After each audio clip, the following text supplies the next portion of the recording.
नमस्कार। श्री स्वस्तानी व्रत कथा अन्तर्गत आज हामी कथा वाचन गर्न गइरहेका छौँ।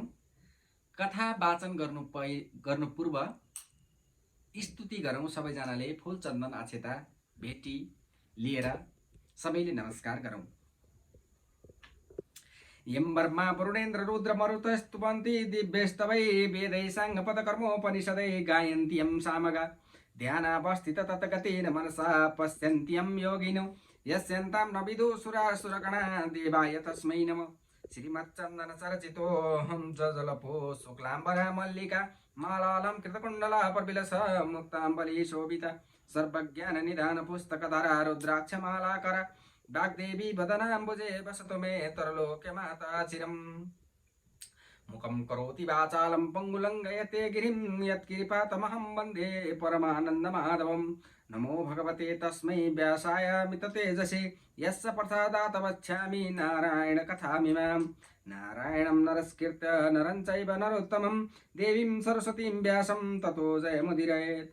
नमस्तेस्तु जगन्माता स्वस्थानि सर्वमङ्गले तव प्रसादात् देवेशी कथा पूर्ण भवेन् मम।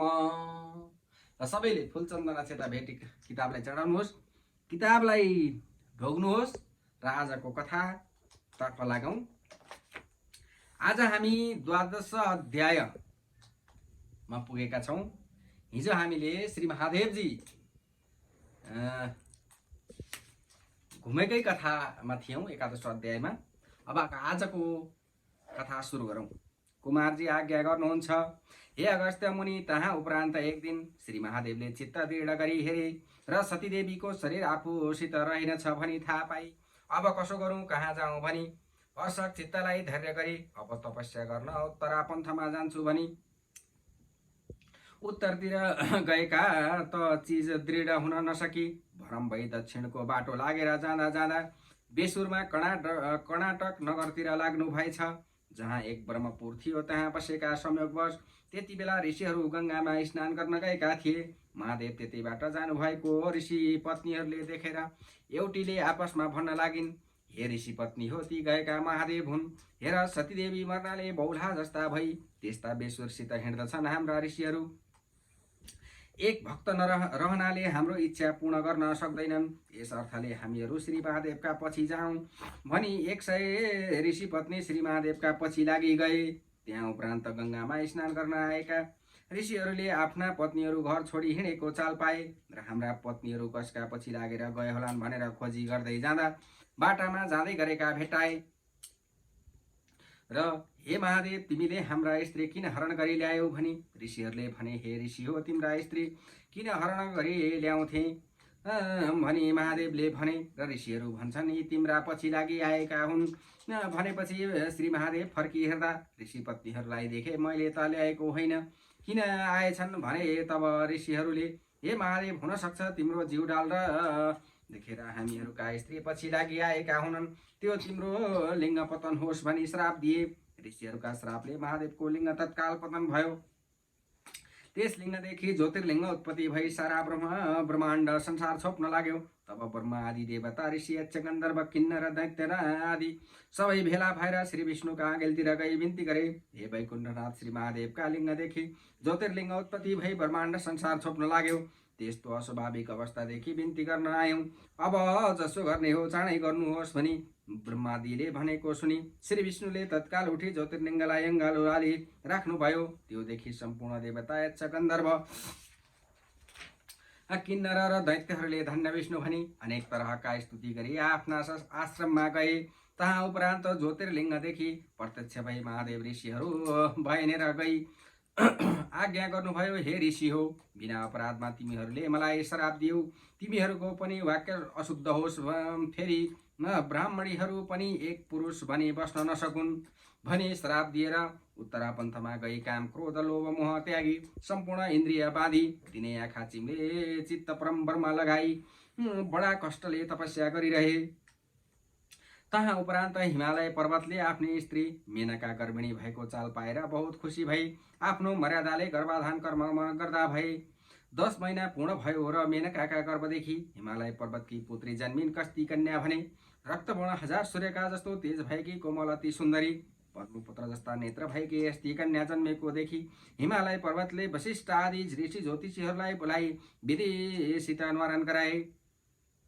वशिष्ठ प्रवृत्ति ऋषि ज्योतिषीहरूले हे हिमालय, यस बालकको नाउँ पार्वती भनी राख्यौं भन्दा हिमालय पर्वतले पनि मणिमाणिक्य इत्यादि नाना रत्न सुवर्ण दक्षिण आदि भोजन गराए। ऋषि ज्योतिषीले भोजन गरिसकी हिमालय पर्वतलाई भने, हे हिमालय, तिमी धन्य रहेछौ, किनभने यस बालिकाले महादेव स्वामी पाई चतुर्दश भुवनकी रानी हुनेछन्, सम्पूर्ण दैत्य संहार गर्नेछन्।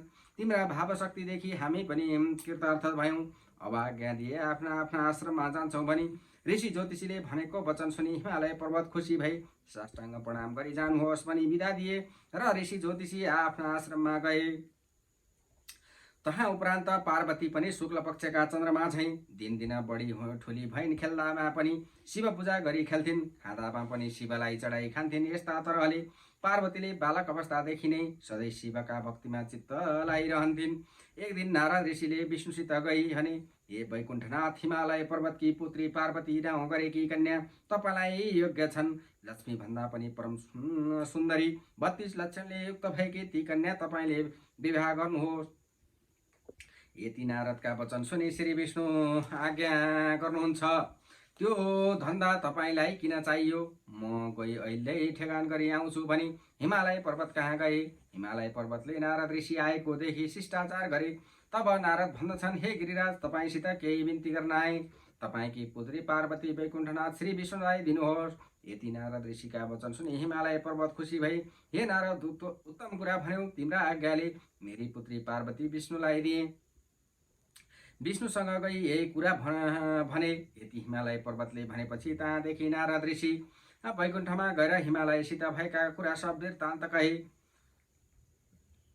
हिमालय पर्वतले आफ्नी छोरी पार्वती तपाईलाई दिए भनेका कुरा सुनाए। नारद ऋषिका यस्ता वचन सुनि विष्णु सन्तोष भई, हे नारद मुनि, तिमी धन्य रहेछौ।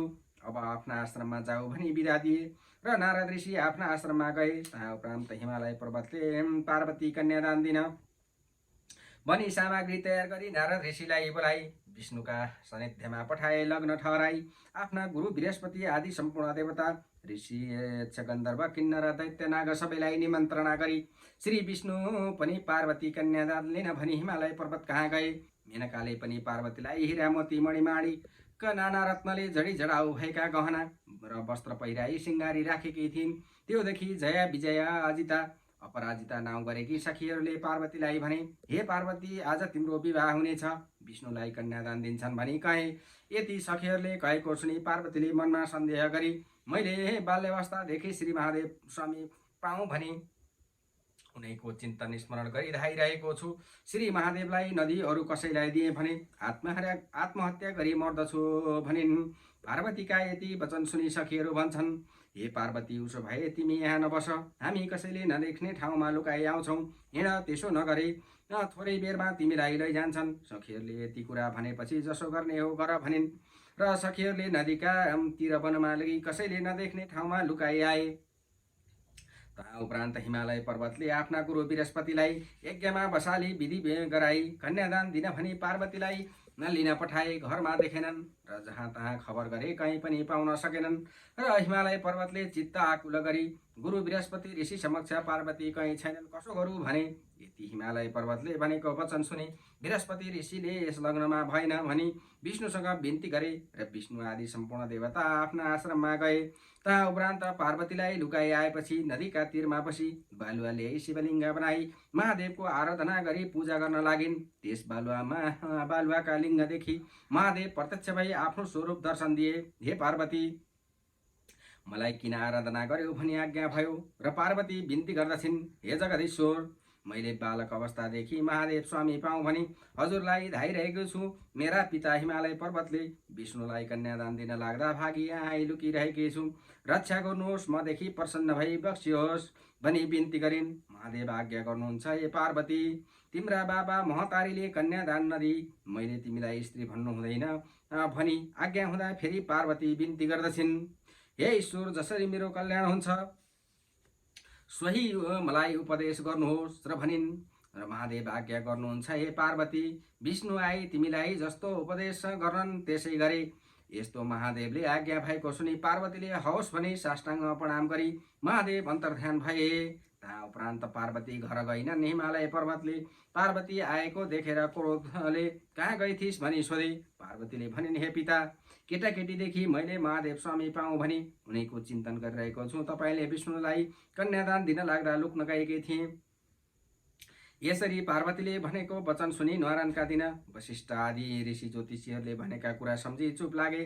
ता उपरान्त पार्वतीले फेरि विष्णु आउनन् भनी श्री महादेव स्वामी पाउनाका निमित्त नाना तीर्थ व्रत दान धर्म जप तप गर्न लागिन्। शिवलिङ्ग बनाई पूजा गर्न लागिन्। पार्वतीले यस्ता तरहले भक्ति गरेको देखे विष्णु शङ्ख चक्र गदा पद्मली गरुडमाथि सवार भई पार्वती छेउ आएर भन्नुभयो, हे पार्वती, तिमीले नाना तीर्थ व्रत दान धर्म यज्ञ जप तप गरेको देखि म सन्तोष भएँ, वरदान ल्याऊ। यसरी विष्णुले आज्ञा गरेको सुनि पार्वतीले भनिन्, हे परम वर्मा, अरू थोक वरदान के मागु? श्री महादेव स्वामी पाऊँ यति पार्वतीले भनेको वचन सुनि विष्णु आज्ञा गर्नुहुन्छ, हे पार्वती, सम्पूर्ण तीर्थ व्रत दान धर्म यज्ञ जप तप भन्दा पनि उत्तम कुरा म कहन्छु, एकचित्त भई सुन। श्री स्वस्थानी परमेश्वरीको व्रत गर, त्यस व्रतका प्रभावले जगदीश्वर महादेव स्वामी पाउली। यति विष्णुले आज्ञा गरेको सुनि पार्वती फेरि भन्छन्, हे लोकनाथ, त्यस व्रतको विधि कसो हो, के गर्नु पर्दछ, त्यो आज्ञा गर्नुहोस् भन्दा विष्णु आज्ञा गर्नुहुन्छ। पौष शुक्ल पूर्णिमाका दिनदेखि व्रत आरम्भ गर्नु। उडाका नङ काटी शुद्ध भई एक भक्त रही महिना दिन भएपछि माघ शुक्ल पूर्णिमाको दिन अष्टोत्तर 100 रोटी, अष्टोत्तर 100 अक्षता, अष्टोत्तर 100 बेलीका फुल, अष्टोत्तर 100 जनै, अष्टोत्तर 100 कुडका सुपारी, अष्टोत्तर 100 पान जातका फल फुल तयार गरी अष्टदल लेखिएको तामाको थालीमा ओमकार लेखी गङ्गाजलले स्नान गराउनु। श्रीखण्ड रक्तचन्दन सिन्दुर फलफुल वस्त्र पहिराउनु र धूप दीप नैवेद्य कस्तुरी भेटी चढाउनु। षोडशोपचारले पूजा गर्नु, स्तोत्र पाठ गर्नु, अर्घ दिनु। हे पार्वती, श्री स्वस्थानी परमेश्वरी भनेकी कस्ती हुन् भने अष्टमातृका र अष्टदल कमलका आसनमा बसेकी, अर्थात् वरिपरि 8 पात भएको कमलमा पातै पिच्छेका 8वटी मातृकाहरूका माझमा बसेकी, 4 हात 3 आँखा भएकी, 1 हातमा त्रिशूल, 1 हातमा खड्ग, 1 हातमा कमल लिएकी, 1 हातले अभय दिएकी, नाना अलङ्कार लगाएकी, सुवर्णको वर्णभन्दा पनि अधिक शोभायमान भएकी स्वस्थानी परमेश्वरीलाई ध्यान गरी हे ईश्वरी भनी वरदान माग्नु र प्रसाद झिक्नु। उहाँपछि उनी अष्टोत्तर 100मा 8 रोटी, 8 अक्षता, 8 बेलीको फुल, 8 जनै, 8 पान, 8 कुडका सुपारी सगुन समेत आफ्ना पुरुषलाई दिनु। पुरुष नभए छोरालाई दिनु, छोरो नभए मित छोरालाई दिनु, मित छोरा पनि नभए जुन कामनाले व्रत गरेको छ मेरो फलानु काम सिद्ध होस् भनी गङ्गामा लगी बगाउनु। 100 रोटी आफूले फलाहार गर्नु। रात्रिमा जागराम भई उनी ईश्वरीको महिमा सुनाउनु। हे पार्वती, श्री स्वस्थानी परमेश्वरीको प्रसाद लिने बेलामा महादेव तिम्रा सामुन्ने आइपुग्नन्। तिम्रा भक्तिदेखि म सन्तोष भएँ, महादेव स्वामी पाएँ भनी वरदान दिई श्री स्वस्थानी परमेश्वरीको व्रत विधि विश्वम्भर मूर्ति श्री नारायणले भनेपछि पार्वतीले मनमा आनन्द मानी श्रद्धापूर्वक पूजा गरी प्रणाम गरिन्। पार्वतीले पूजा गरिसकेपछि विष्णु गरुडमा सवार भई तहाँदेखि अन्तर्ध्यान भई वैकुण्ठमा जाँदा भए। हे अगस्त्य मुनि, जसले श्री विष्णुले पार्वतीलाई भनेको 12औं अध्यायको स्वस्थानी व्रत गर्ने विधि कथा सुनला, सुनाउला वा पाठ गर्ला र त्यसलाई इच्छा सिद्धि हुनेछ। श्री स्कन्द पुराणे केदारखण्डे माघ महात्म्य कुमार अगस्त्य संवादे श्री स्वस्थानी व्रतो पदेशो नाम 12 अध्याय। नमस्कार।